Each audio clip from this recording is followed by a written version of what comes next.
এবার বছরে যা বৃষ্টি বৃষ্টি হয়েছে, পুরো চারিদিকে জল আর জল। শুধু এই যে কলা বাগান তো বৃষ্টির কারণে কি অবস্থা। তাও এই চাষিটা মানে ভালো যত্ন নেছে, এই জন্য কলা গাছগুলো সুন্দর আছে। চাষি, কলা বাগানে চাষি আছে, চাষির সঙ্গে সরাসরি কথা বলবো। তোমরা দেখতে থাকো যে কি দেওয়ার কারণে এত সুন্দর গাছ তৈরি করলো। তোমরা দেখতে থাকো শুধু। চলে এসেছি এক চাষির কাছে, বাগানে, কলা বাগানে 1 মাস জল বাইতেছিল, গাছ হেভি সুন্দর তৈরি করে ফেলছে।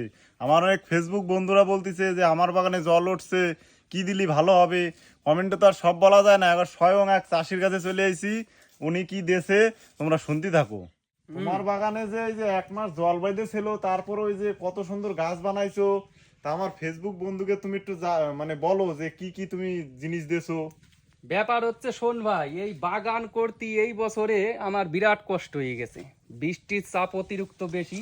আর এই যে দেখ, জমির নিচেই বিল।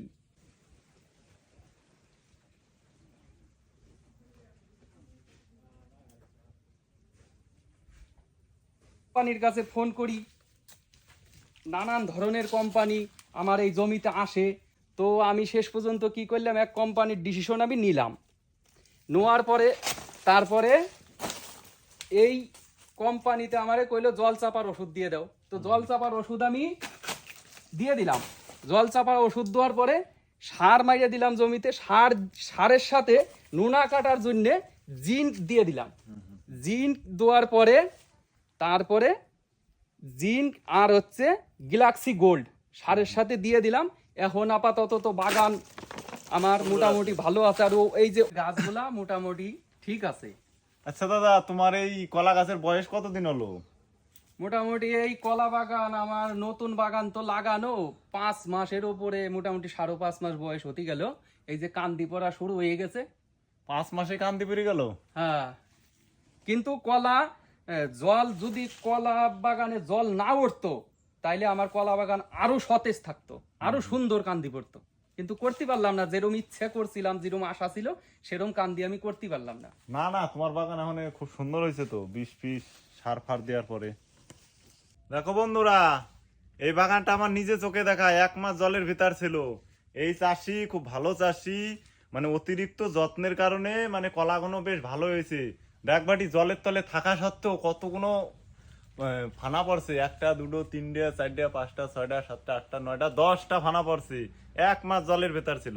তাই দাদা যেসব সারের কথা বললো, বিষের কথা বললো, যাকে জমিতে মানে জল টল বাইরে রয়েছে তারা ব্যবহার করো, গাছ সুন্দর হয়ে উঠবে। সবচাইতে প্রথম কথা কি, যদি জমিতে জল ওঠে, তাইলে প্রথমত নোনার জন্য ট্রিটমেন্ট করা লাগবে জমিতে। যে কোনো কলা বাগানে যদি জল ওঠে, বৃষ্টি অতিরিক্ত বেশি হয়, তাহলে নোনার ট্রিটমেন্ট করা লাগবে, জিঙ্ক। আর জল উঠলে তো জল চাপার ওষুধ দোয়াই লাগবে। এই দুইটা জিনিস দিলে বাগান সতেজ হয়ে উঠবে। এইটা হচ্ছে সবচাইতে বড় কথা।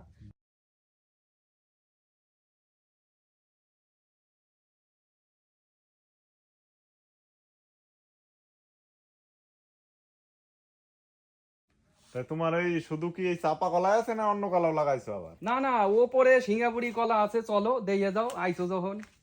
চলো। আসো দেখে যাও।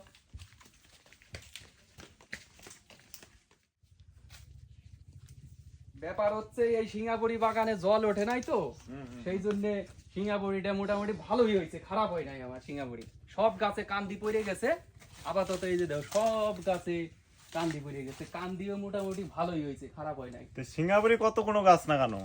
সিঙ্গাপুরি গাছ লাগানো আছে 25 কাটা জায়গায়, মোটামুটি আমার 430 খান, একটু ঘনই লাগানো হয়ে গেছে। কলা তো সেই বানাইছো। 430 খান গাছ আছে, সেই কিন্তু কলা বানাইছো। সিঙ্গাপুরি খারাপ না, মোটামুটি ভালো কলা। এই যে একটা কান্দি খারাপ না, ভালোই। দেখো বন্ধুরা, শুধু কলা আর কলা, সিঙ্গাপুরি কলা বানাইছে কি একবারে তেজা খাওয়ার মতো। কি দাদা চাষি খুব ভালো চাষি, কলা বানাইছে কি, কালার কি একবার কত সুন্দর কলার কালার। তাই কমেন্ট করে জানাও কলা কেরম হইছে, কেরম কালার, সব একটু কমেন্ট করে জানাও। দাদা কেরম চাষি সেটাও জানাও।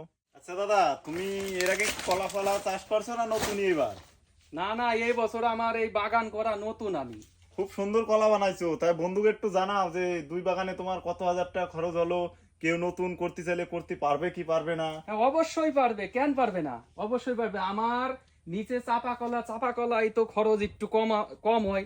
চাপা কলাই 1 বিঘে চাপাতে মোটামুটি আমার 10 থেকে 12,000 টাকা খরচ হয়েছে। আর এই সিঙ্গাপুরিতে খরচটা একটু বেশি হয়। সিঙ্গাপুরিতে মোটামুটি 25 থেকে 30,000 টাকা খরচ হয়েছে। মোট 2 বিঘাতে মোট 2 বিঘা কলায় 40,000 টাকা খরচ হয়ে গেছে আমার। 40,000।